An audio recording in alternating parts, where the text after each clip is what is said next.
Bueno, CEIARTE es el Centro de Experimentación e Investigación de Artes Electrónicas de la Universidad Nacional de 3 de Febrero. Y acerca del proyecto Argentina Suena, es un grupo de compositores y artistas sonoros capturando el sonido de nuestro país. Desde hace casi medio siglo, la preocupación por el medio ambiente se extendió también al sonido, a los sonidos que en un determinado ambiente contiene, incluye, destruye, crea. Ciudades como Buenos Aires, Rosario, no suenan en el 2014, o sea que fue cuando se inició este proyecto, de la misma manera que sonaban en 1914. Hay una gran cantidad de sonidos que se perdieron. Tranvías, vendedores ambulantes, son solo un ejemplo.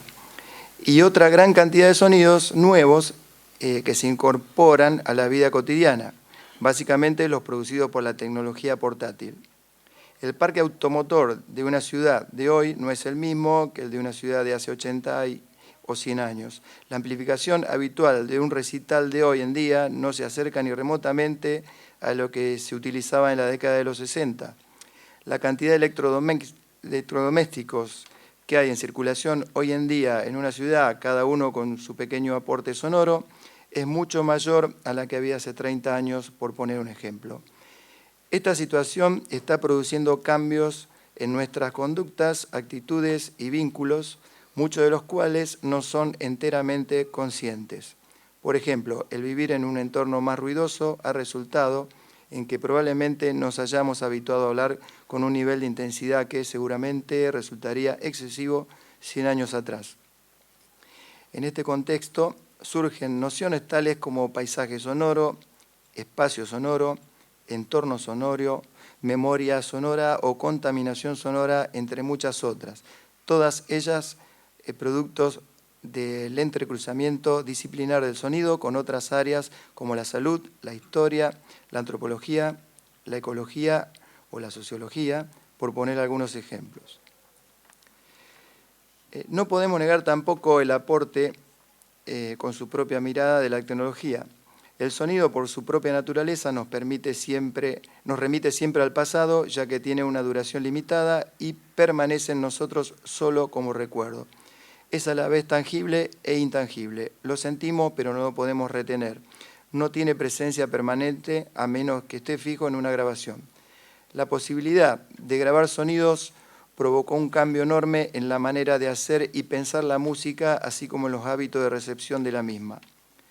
A partir de estas ideas, previas al proyecto Argentina Suena, convocó en esta primera etapa a un grupo de compositores y artistas sonoros residentes en diferentes regiones de la Argentina para que graben sonidos propios de sus lugares de residencia y con ese material sonoro compongan una obra musical. De esta manera y a través del conjunto de obras creadas se intenta ir plasmando artísticamente una identidad sonora actual de nuestro país. Bueno, así fue como fueron convocados. El coordinador es Raúl Minsburg, algunos de ustedes lo conocen, que es compositor e investigador también. Él está en la Universidad de Lanús todavía, ¿cierto? Sí. Bien, acá trabaja en la Universidad de 3 de Febrero con este proyecto.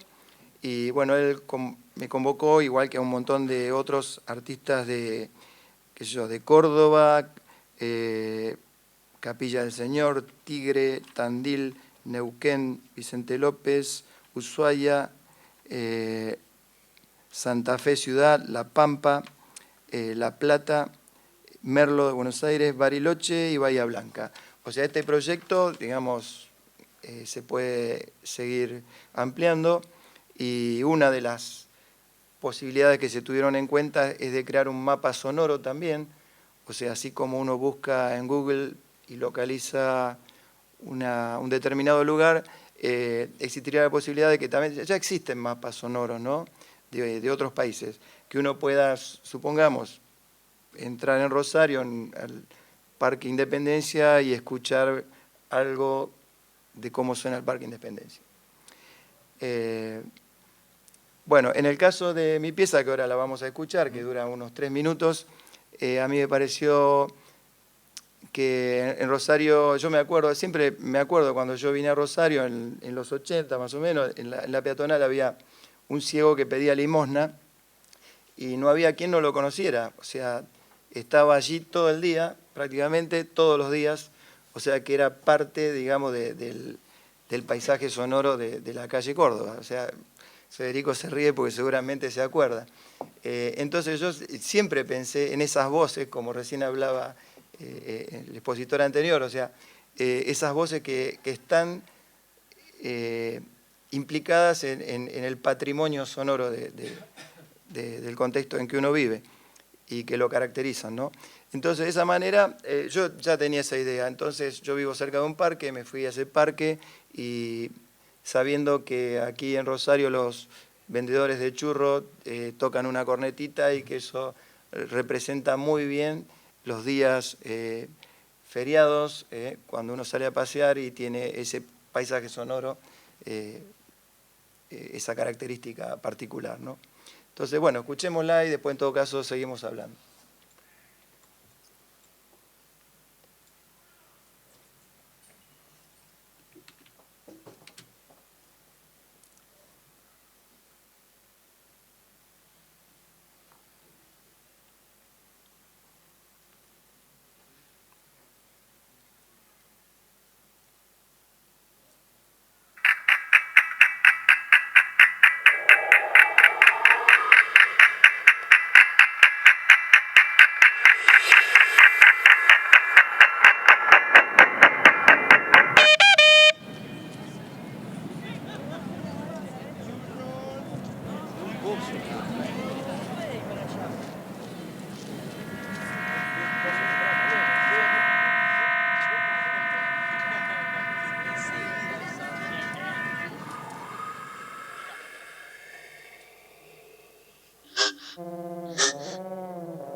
Soy único.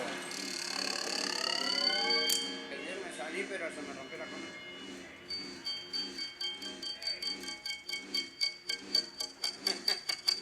Este plástico no va.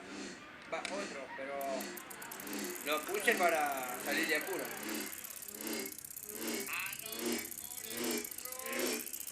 Teniendo el plástico que va, es otra cosa.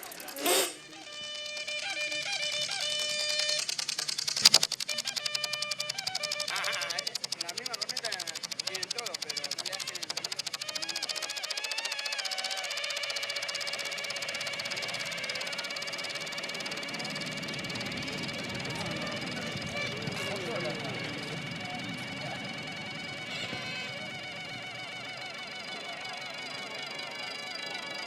Ayer no salí de trabajar. Uno diet, bajas calorías. Ya me cansé, no vendo más.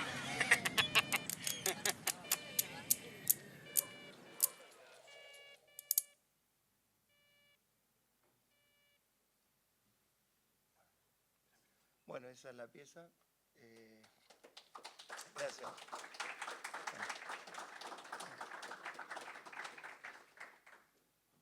Bueno, un poco, como habrán visto, o sea, la cornetita o sea, está presente, o sea, lo que se intenta ahí es eh, crear asociaciones, digamos, con elementos del paisaje, del resto del paisaje, de lo más general que fui encontrando a medida con las escuchas van apareciendo. Uno cuando está grabando, o sea, graba todo, o sea, por más que uno seleccione, bueno, puede hacer tomas, una selección particular, o sea, acercando el micrófono a una fuente determinada, pero de todas maneras está captando otras cosas que luego empieza a tomar conciencia con las repetidas escuchas. De la misma manera, la intención fue hacer tomas del ambiente general, se escucha la gente, otras conversaciones, otros vendedores de churros. Y bueno, la idea es justamente conectar y todo eso que uno encuentra allí, porque en realidad no fue la intención grabar, aprovecharlo y vincularlo con lo que uno sí tuvo intención o sea, estableciendo relaciones por semejanza, una serie de cosas que son las que nos gusta hacer a nosotros los compositores. Bueno, eso era un poco todo, o sea, no sé si vos querés agregar algo y si no, algunas preguntas que quieran hacer directamente. ¿Preguntas? Otros compositores trabajaron de otra manera. Hay piezas que duran 18 minutos. Y esta manera en que se presentó es la manera en que van a estar presentadas mañana en una secuencia, digamos, ¿no? En un sinfín, digamos, donde van las 14 piezas. En algunos casos, ya le digo, hay, por ejemplo, un compositor presentó dividido en dos partes, una que habla de la noche, o no, que habla de la ciudad, otra que habla del campo, de la ciudad de Santa Fe. Y Hugo Dureta. Hugo Dureta, qué sé yo. Y bueno, y esas son las... cada compositor tiene una forma de componer diferente y interpreta a su manera lo que ha ido recolectando con el micrófono. Los abordajes a la hora de componer de cada creador han sido libres, no han tenido alguna restricción. Otros han sintetizado directamente, o han registrado, han procesado y después han utilizado el resultado de esos procesos de una manera totalmente distinta a la que se puede trabajar con archivo directo, sonido directo, o con el paisaje sonoro, o con otro tipo de técnicas, ¿no? Con sound footage o ese tipo de cosas. El abordaje en este caso de cada uno fue totalmente libre. Así lo comentaba en una de las entrevistas que hicimos con el director, que fue Raúl Mismur, y al menos en esta primera instancia. ¿Sí? Tampoco se pudo cubrir toda la superficie de nuestro territorio nacional porque no daban los tiempos o no se llegaron con las convocatorias, entonces se trató de hacer de una zona más o menos específica del centro hacia la cordillera, más o menos, porque hay gente de Bariloche, ¿sí? o de La Pampa, ¿no? O sea, y los resultados de Neuquén también, los resultados han sido totalmente diversos, y eso es lo más interesante quizás de lo que radica este proyecto, porque uno cuando va a escuchar, por ejemplo, la obra de Fabián Urban, encontrará un trabajo con glitches y con sintetizado que uno dice, bueno, pero esto es de Bariloche, pero no suena al cerro de Bariloche o a la nieve que podría haber de Bariloche, o esa asociación fija que se tiene de un lugar turístico, ¿no? Hay otro proceso ahí de creación y hay otro abordaje de la información y hay otro resultado artístico, ¿no? Fabián Raca de Toay, en La Pampa, él trabaja de otra manera, hace registro in situ, con improvisaciones y trabaja desde un lugar bastante particular a su hora de comprender el sonido y cuál es la riqueza del registro, ¿no? Entonces sus obras tienen otro matiz que quizás la gente, por ejemplo, de La Plata, como Diego Makedonsky, o la gente misma de Santa Fe. O sea, son distintas formas de abordar y de lo que se percibe o de lo que se siente a la hora de componer, ¿no? Sí, todas las obras están en SoundCloud para aquellos que quieran escuchar y que no puedan presenciar mañana en el lapso de tiempo que va a estar eso instalado.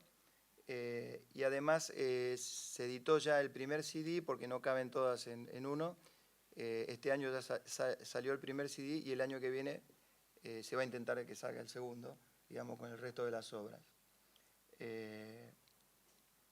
El SoundCloud es SoundCloud / Argentina Suena. O sea, o ponen en un Sí. buscador Argentina Suena Sí. más SoundCloud Sí. y van directamente Sí. ahí y pueden Está escucharlo. dividido en dos partes. Está la parte donde están las obras y está la parte donde están los archivos con los que se trabajó. ¿Eh? Entonces, para aquellos que les interese escuchar la toma directa, digamos, en crudo.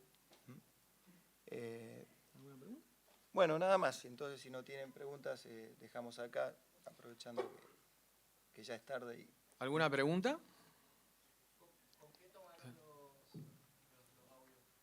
Bueno, yo tomé con uno de estos, un Zoom de estos. Otros tienen ese tipo de micrófonos que son para captura al aire libre, pero la gran mayoría trabajó con este tipo de dispositivo. Grabadoras digitales. Digital, sí. No, por supuesto. Todo eso, ¿no? Aparte yo hice trampa, porque yo incluí, porque yo, como el vendedor de churro anda en bicicleta, o sea, yo quería que también esté el ruido de algún sonido de bicicleta, entonces me grabé mi bicicleta, porque no la tomé en ese momento, entonces eso está limpito en estudio, o sea, todo aislado, ¿no? Y después hice una toma también de una cornetita de cotillón que yo tenía, que es diferente a las otras. O sea, ahí están, no es que mentí en todo, pero yo agregué una corneta de cotillón que tiene un fuelle. No nos íbamos a enterar nunca, ¿no? Como esa hay una que tengo de cotillón que tiene un fuelle que es más grande, tipo esa que usan en la cancha, pero entonces esa la agregué, digamos, pero tiene que ver con lo otro. Bueno, esas cosas que hacemos, ¿no?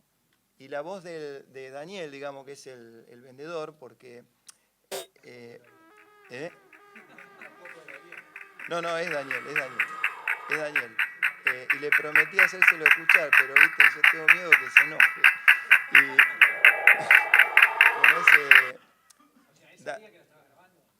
No, con Daniel combinamos para grabar, porque yo vivo cerca del parque y salí un domingo y cuando escuché uno que hacía cosas muy locas con la trompeta y que decía eso de que yo churro dalle con aceite de oliva, qué sé yo, cosas así, ¿no? Entonces lo llamé y le dije que yo quería grabar, qué sé yo, y me pasó el teléfono.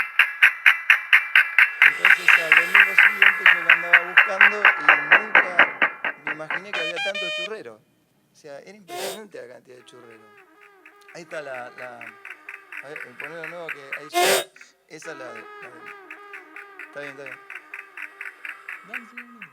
Bueno, entonces al domingo siguiente voy, lo andaba buscando y no lo encontraba por ningún lado. Entonces empecé a parar el churrero a ver si alguno lo conocía a Daniel y todos lo conocían. Y dice, sí, lo vi por allá por el Parque Alem, me dice.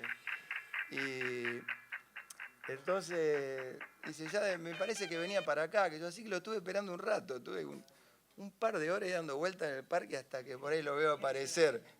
Pues no me contestaba el teléfono. Tenía que ser Daniel. Sí, para mí tenía que ser Daniel porque yo quería grabar cómo hablaba, cómo vendía. Aparte un tipo así medio como histriónico, o sea, le encantaba, o sea, y aparte, ¿cómo?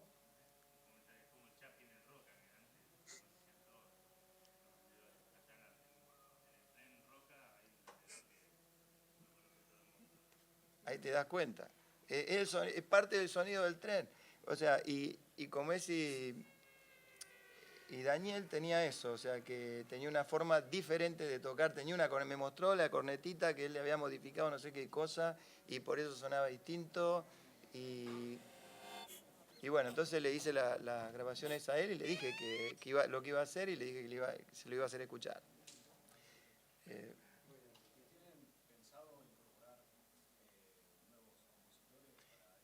Sí, la idea es ir cubriendo más territorio, digamos, para ir completando todo. O sea, aparte en Rosario mismo, si vos te pones a pensar, o sea, no solo los churreros, hay otras cosas. Pero a mí me parecía que grabar un campanario, qué sé yo, o cosas así son muy genéricas, o sea, no describen algo. Esto me pareció mucho más particular, y más particular aún la voz de Daniel, supongamos, o sea, para ir de lo macro a lo micro, ¿no es cierto?, en cuestiones de particularidades o generalidades, ¿no? Bueno, Eso, nada más. Gracias por el aporte. Miro.